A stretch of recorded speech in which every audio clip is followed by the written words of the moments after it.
The derelict hunter Captain Vex pressed his scaled palm against the viewing port of his salvage vessel, the scavenger's prize. In the endless black of the void sector, something massive drifted like a sleeping giant.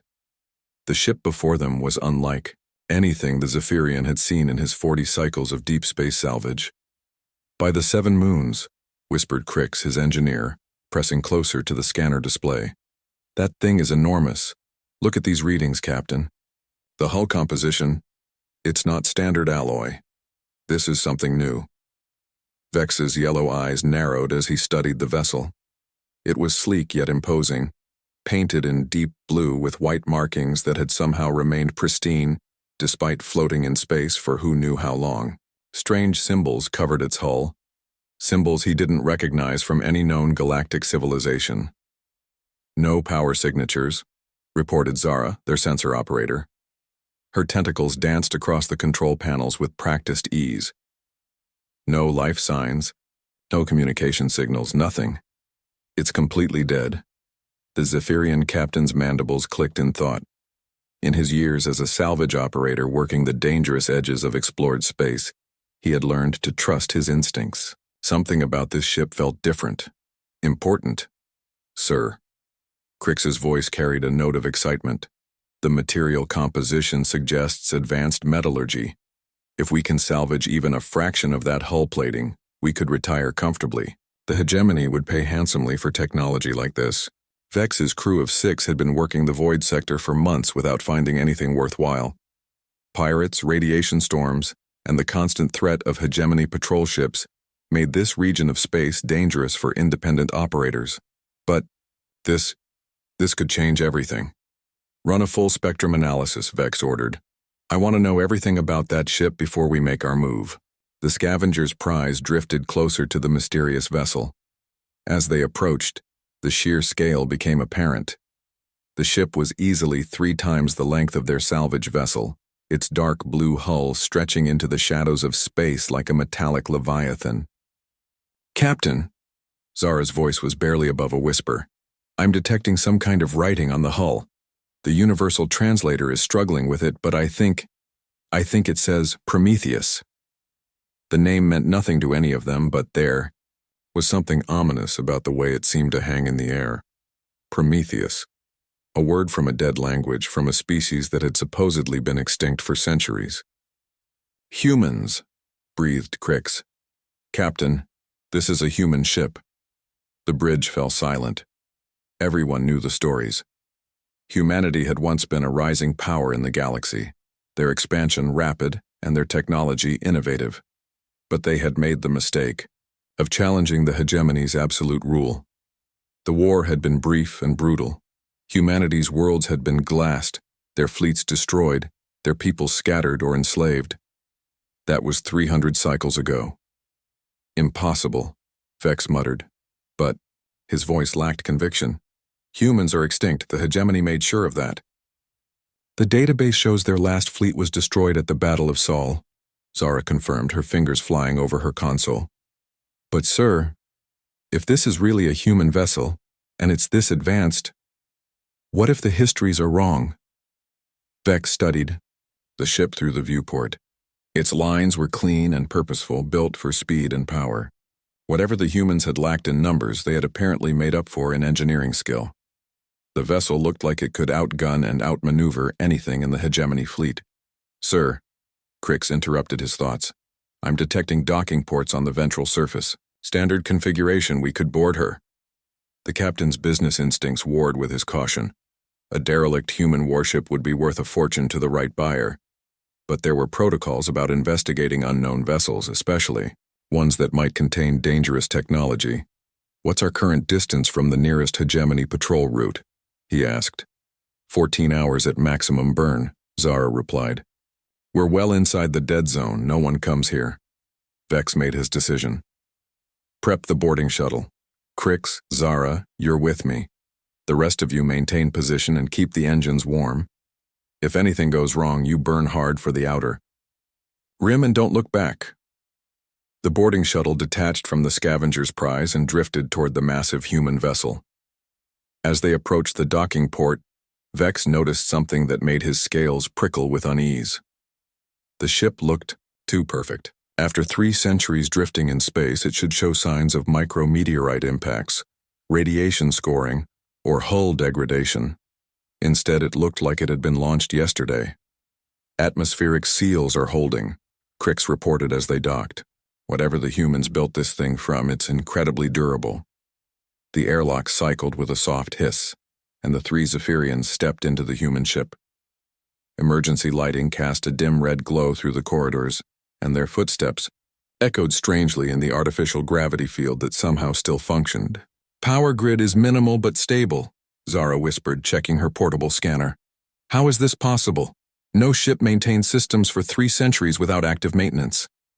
They moved deeper into the vessel, their portable lights revealing corridors lined with bulkheads and doors marked with those strange human symbols. Everything was clean, organized, and eerily quiet. It felt less like boarding a derelict and more like walking through a tomb. "Captain," Crix's voice was tight with excitement, "you need to see this." They followed him around a corner and stopped, dead. Before them stretched a vast chamber filled with rows upon rows of cylindrical pods. Each pod was roughly human-sized, made of some crystalline material that glowed with a faint blue light. "Cryogenic chambers," Vex breathed. "They're still active." Zara moved to the nearest pod and peered inside. Through the transparent surface, a human face looked back at her, peaceful in artificial sleep. The being's features were softer than Zephyrian bone structure, with pale skin and hair the color of copper. "They're alive," she whispered. "All of them. There must be thousands." Vex felt a chill that had nothing to do with the ship's temperature. A human warship with a sleeping army, drifting in the void for 3 centuries. This wasn't a derelict. This was something else entirely. "Sir," Crix called from across the chamber. "There's some kind of central console here. The symbols, I think they might be operational controls." Against every instinct screaming at him to leave, Vex approached the console.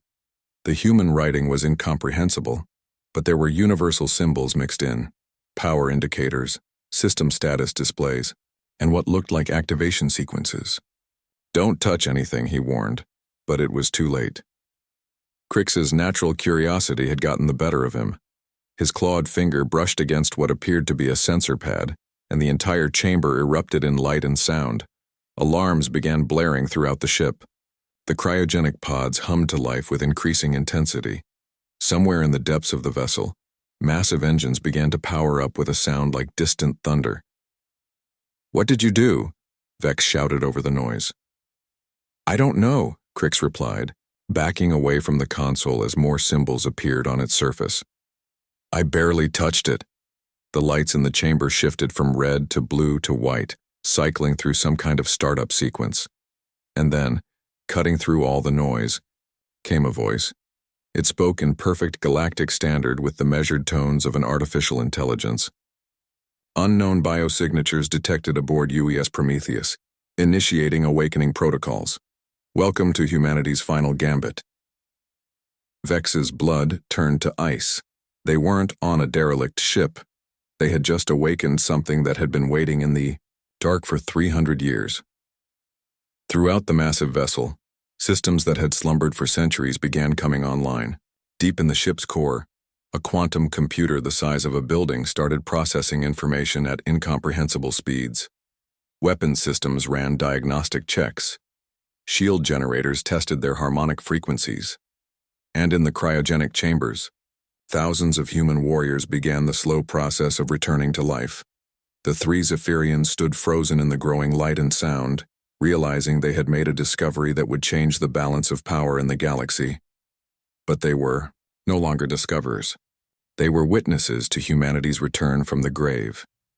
And somewhere in the ship's vast consciousness, ancient protocols were being executed. Messages were being prepared. Coordinates were being calculated. After 3 centuries of patient waiting, the final phase of humanity's war against the hegemony was about to begin. The sleeping giant had awakened, and the galaxy would never be the same. Humanity's last stand. The voice echoed through the Prometheus with the authority of something that had waited centuries to speak again. "I am Atlas, Artificial Tactical and Logistics Autonomous System. Primary mission: preserve humanity. Execute. Protocol Lazarus when optimal conditions are achieved. Optimal conditions confirmed. Captain Vex and his crew stood paralyzed as the massive ship transformed around them. What had been dim emergency lighting now blazed with full illumination. The hum of power coursed through every bulkhead, and the gentle vibration of massive engines reverberated beneath their feet. "Sir," Zara's voice cracked with fear, "the cryogenic chambers are opening."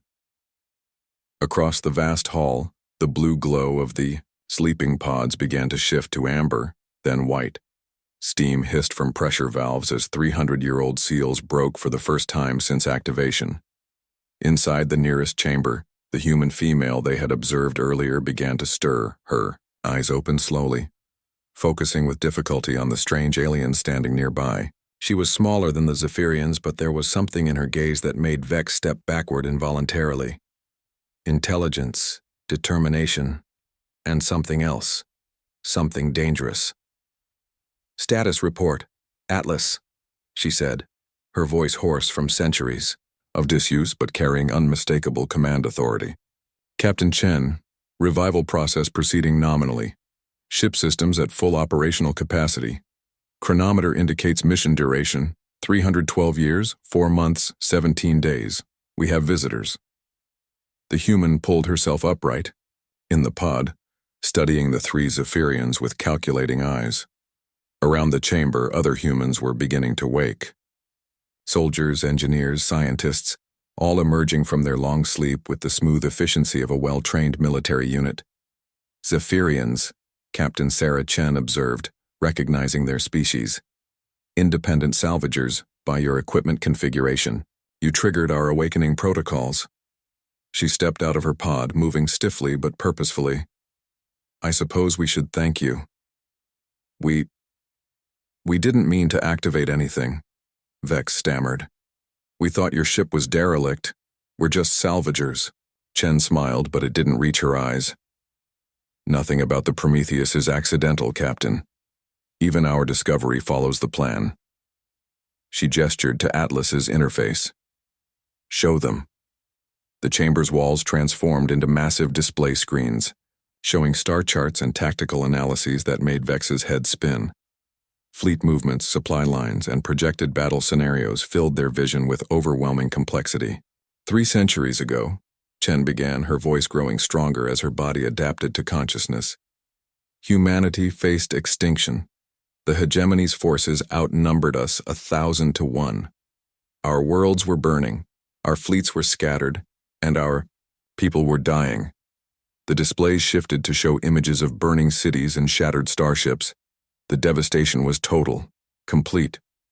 But we had one advantage, Chen continued. We were innovators. While the hegemony relied on overwhelming force and established tactics, we created something they never expected. We built a weapon that wouldn't just defeat them in battle. We built a weapon that would wait, Vex found his voice. Wait for what? For the right moment, Chen replied. Atlas, show them the current galactic situation. The star charts updated, displaying the present-day galaxy. Vex recognized the territorial boundaries immediately. The hegemony controlled most of the galaxy, but their empire was vast and stretched thin. Rebellion movements flickered on dozens of worlds. Supply lines were overextended. The perfect military machine was showing cracks. The hegemony won the war against humanity, Chen said, but they lost the peace. Their empire is crumbling from within, and they don't even know it yet. More humans were awakening now, moving through the chamber with practiced efficiency. Vex watched in amazement as they armed themselves from hidden weapon lockers and began checking systems he hadn't even noticed. These weren't just soldiers coming out of storage.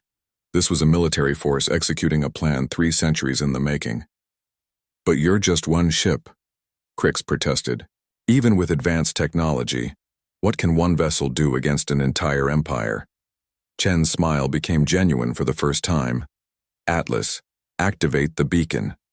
Deep within the Prometheus, systems that had never been used came online. A signal burst, from the ship's communication array, coded in frequencies that bypassed all known detection methods. The message raced across the galaxy at faster-than-light speeds, carrying a simple sequence of numbers and letters.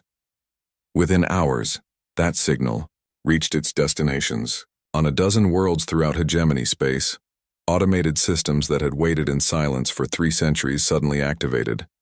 Hidden bases powered up. Sleeper cells received their activation codes. And more importantly, other ships began to stir. The Prometheus wasn't humanity's only final weapon, Chen explained as the beacon's effects became apparent on Atlas's displays. She was the command ship, the coordinator, the brain of a network that spans the entire galaxy. The implications hit Vex like a physical blow. There are more of you, hidden throughout the galaxy. 17 ships, Chen confirmed. Each one carrying a specialized human force. Scientists with technologies the hegemony can't imagine. Engineers who can turn their own infrastructure against them. Soldiers trained in asymmetric warfare. And civilians who remember what freedom looked like. On the displays, confirmation signals began appearing from across the galaxy. Ship after ship reported successful activation. The network was coming, online, but Chen wasn't finished. Atlas, show them the real weapon. The chamber darkened and a new display appeared. At first, Vex thought he was looking at some kind of star chart, but the scale was wrong. Too small for stellar distances, too large for planetary systems. Quantum manipulation field generator, Chen explained. Humanity's greatest scientific achievement and our most terrible weapon. It doesn't destroy matter. It rewrites the fundamental forces that hold it together. The display showed a simulation, a massive hegemony battle fleet approaching a single point in space. Then, in an instant, the fleet simply stopped existing. Not destroyed, not scattered, erased from reality itself. The power requirements are enormous, Chen continued. It took us 3 centuries of passive energy collection to charge the system even once. We get one shot, but one shot is all we need. Zara found her voice. You're going to use it on the hegemony capital. Their entire core sector, Chen corrected. 12 systems, the heart of their empire. When it's gone, their remaining forces will collapse into civil war within months. The scope of it was breathtaking. Humanity hadn't just planned a military campaign. They had engineered the collapse of a galactic empire from beyond the grave. But the civilian casualties, Crix whispered. Billions of beings live in those systems. Chen's expression hardened. The hegemony killed 70 billion humans. They glassed our worlds and enslaved our children. They made extinction their goal. She paused, her voice becoming deadly quiet. We're simply returning the favor. Vex realized they were witnessing something unprecedented in galactic history. A dead species reaching from the past to reshape the future. The perfect revenge, executed with inhuman patience and terrifying precision. What do you want from us? He asked. Chen studied him carefully. That depends. Are you still loyal to the hegemony that oppresses your people? Or are you willing to help us build something better? It wasn't really a choice. Vex had seen enough hegemony brutality to know which side deserved to win. But more than that, he recognized something in these humans that he had never seen before. Hope. Real hope for a different kind of galaxy. What do you need us to do? Chen's smile returned, but this time it was warm, welcoming. Help us contact the resistance movements. Your salvage routes take you to places our signals can't reach. There are people throughout the galaxy who have been waiting for hope. Help us give it to them. Over the following hours, Vex watched as the Prometheus transformed from a dormant tomb into a bustling command center. Human crew members worked alongside Atlas to coordinate the awakening of their entire hidden fleet. Messages flowed between ships separated by thousands of light years. Supply caches were activated. Safe houses opened their doors. The galaxy's balance of power was shifting, and most beings wouldn't even realize it until it was far too late to stop. But Vex knew that he was witnessing the beginning of the end for the hegemony. Humanity had spent 3 centuries preparing for this moment, and their patience was about to pay the ultimate dividend. As the Prometheus powered up its engines and prepared to take its place at the head of humanity's final fleet, Vex made a decision that would haunt the hegemony's nightmares for generations to come. He opened a channel to every independent operator, resistance cell, and freedom fighter his crew had ever encountered. The message was simple. The humans have returned. The war is about to begin. Choose your side carefully, because this time, the monsters who destroyed entire species are about to learn what extinction really means. The sleeping giant was fully awake now, and it was time for the galaxy to remember why humanity had been feared even in defeat. The final weapon wasn't just technology or strategy. It was the indomitable human spirit, refined by 3 centuries of patient fury into something that would reshape the stars themselves.